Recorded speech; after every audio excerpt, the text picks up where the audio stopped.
سلام اللہ تعالیٰ کے ناموں میں سے ایک نام ہے. کون سا نام؟ یا سلام. جیسے ہم سلام پڑھتے ہیں نا، یا سلام یا سلام. تو سلام اللہ کے ناموں میں سے ایک نام ہے جس کو اللہ تعالیٰ نے زمین پر اتارا ہے. لہٰذا اس کو آپس میں خوب پھیلاؤ، کیونکہ یعنی کہ سلام کرنا، آپس میں سلام کیا کرو. لیکن عورت کو سلام کرے، مردوں کو سلام نہ کرے. وہ اس کو پھیلاؤ، کیونکہ مسلمان جب کوئی قوم پر گزرتا ہے، جب مسلمان کسی قوم پر سے گزرتا ہے تو ان کو سلام کرتا ہے اور ان کو جواب دیتے ہیں، ان کا جواب دیتے ہیں. تو ان کو سلام یاد دلانے کی وجہ سے سلام کرنے والے کو اس کی قوم پر ایک درجہ فضیلت حاصل ہوتی ہے. اگر وہ جواب نہیں دیتے تو فرشتے جو انسانوں سے بہتر ہیں وہ اس کے کلام کا جواب دیتے ہیں. بعض مرتبہ ایسا ہوتا ہے سلام کرنے والے سلام کر کے چلے جاتے ہیں، جواب دینے والے جواب نہیں دیتے، تو فرشتے ان کا جواب دیتے ہیں. تو واجب ہے مسلمان پر کہ کوئی اگر سلام کرے تو اس کا جواب ہے کہ تم جواب میں اس کا جواب دو، سلام کا جواب دینا. اگلی حدیث ہے کہ حضرت ابن مسعود رضی اللہ عنہ روایت کرتے ہیں کہ اللہ کے رسول صلی اللہ علیہ وسلم نے ارشاد فرمایا، علامات قیامت میں سے ایک علامت یہ ہوگی، جب دور یہ چل رہا ہے کہ جب قیامت آئے گی تو قیامتوں میں سے ایک علامت یہ ہے کہ ایک سب دوسرے سب کو صرف جان پہچان کی بنیاد پر سلام کرے گا. اور تم دیکھ رہے ہو آج کل کیسا زمانہ ہے کہ جو جاننے والے ہوتے ہیں نا وہی ایک دوسرے کو سلام کرتے ہیں، جبکہ اس کے لباس اور ٹوپی کو دیکھ کر پہچانا جا سکتا ہے، نام بھی پہچانے جا سکتے ہیں کہ فلاں بندہ مسلمان ہے.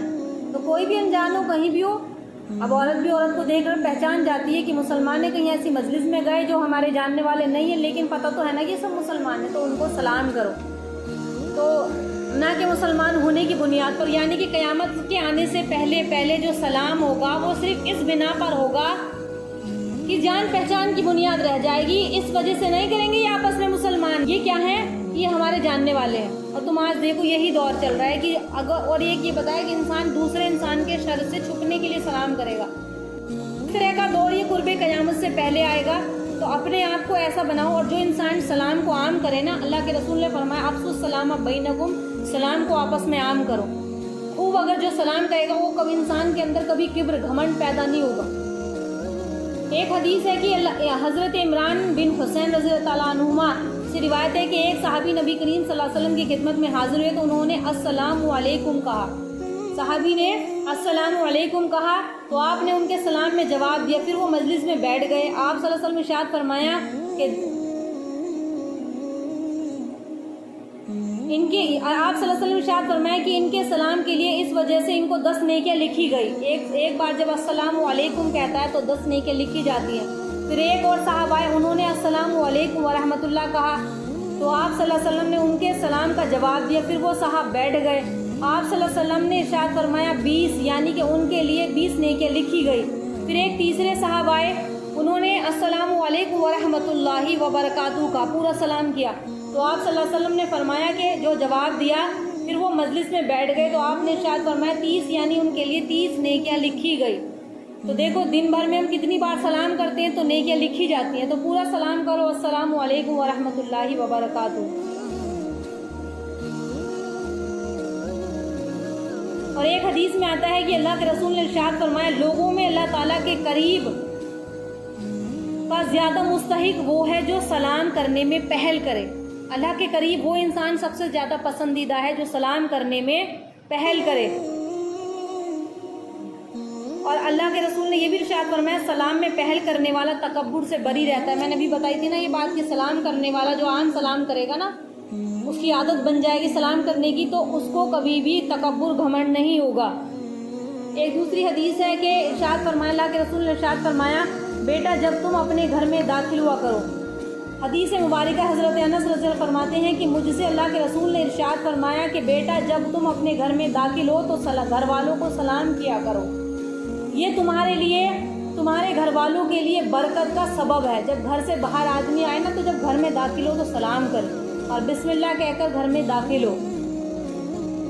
دوسری حدیث مبارکہ ہے نبی کریم صلی اللہ علیہ وسلم نے ارشاد فرمایا جب تم کسی کے گھر میں داخل ہو تو گھر والوں کو سلام کرو، اور جب گھر میں جانے لگو تو گھر والوں سے سلام کے ساتھ رخصت ہو، یعنی کہ جاتے ہوئے بھی سلام کرو اور جب گھر سے باہر نکلو تو بھی سلام کرو. حضرت ابو ہریرہ رضی اللہ تعالیٰ عنہ سے روایت ہے کہ اللہ کے رسول صلی اللہ علیہ وسلم نے ارشاد فرمایا جب تم میں سے کوئی مجلس میں جائے تو سلام کرے اور اس کے بعد بیٹھنا چاہے تو بیٹھ جائے. پھر جب مجلس سے اٹھ کر جانے لگے تو پھر سلام کرے، کیونکہ پہلا سلام دوسرے سلام سے بڑا ہوا نہیں. پہلا سلام دوسرے سلام سے بڑا ہوا نہیں ہے، یعنی جس طرح ملاقات کے وقت سلام کرنا سنت ہے تو ویسے ہی رخصت ہوتے وقت بھی سلام کرنا سنت ہے۔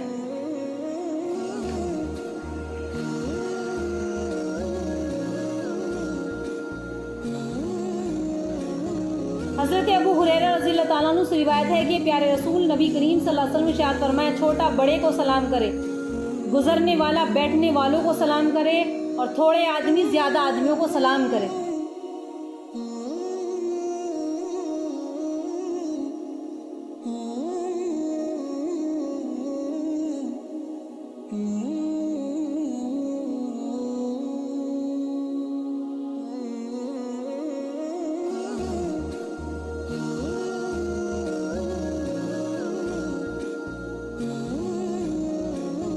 علی رضی اللہ تعالیٰ عنہ سے روایت ہے کہ اللہ کے رسول نے ارشاد فرمایا، راستے سے گزرنے والی جماعت میں سے اگر ایک شخص سلام کرے تو ان سب کی طرف سے کافی ہے۔ اگر کئی سارے آدمی جا رہے ہیں، ایک سلام کر دے تو کافی، ایسا نہیں کہ پوری کی پوری جماعت ہی کرے گی، اور بیٹھے ہوئے لوگوں میں سے ایک جواب دے دے تو سب کی طرف سے کافی ہو جائے گا۔ یہ سلام کے بارے میں احادیث ہے، اور سلام کرنے میں آپس میں ایک دوسرے سے محبت بھی بڑھتی ہے۔ جب ہم کبھی ملے، ملاقات کی، ہم نے اس سے سلام کیا، سلام سے بات شروع کی نا، تو سامنے والوں کے دل میں محبت آئے گی۔ لیکن بہت دنوں بعد ایک انسان بات بھی نہیں کرتا، منہ گھما کے بیٹھ گیا، تو پھر دل نہیں کرے گا دوبارہ ملاقات کرنے کا اس سے۔ تو آپس میں ملو تو سلام کو عام کرو۔